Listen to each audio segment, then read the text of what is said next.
ہسپتال تربت میں طبی فضلے کو محفوظ انداز میں تلف کرنے کے لیے قائم جدید انسنریٹر پلانٹ کو باقاعدہ طور پر ایم ایس ٹیچنگ ہسپتال ڈاکٹر عبدالوحید بلیدی کے حوالے کر دیا گیا۔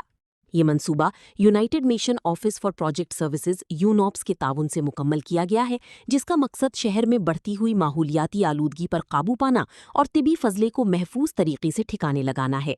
اس موقع پر ہسپتال عملے اور متعلقہ حکام بھی موجود تھے۔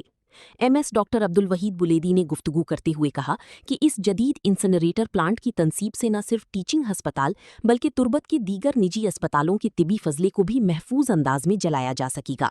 انہوں نے کہا کہ ماضی میں طبی فضلے کو مناسب طریقے سے تلف نہ کیے جانے کے باعث ماحولیاتی آلودگی اور بیماریوں کے پھیلاؤ کے خدشات بڑھ جاتے تھے، تاہم اب اس پلانٹ کے ذریعے تمام فضلہ مکمل طور پر جلا کر راکھ میں تبدیل کیا جائے گا۔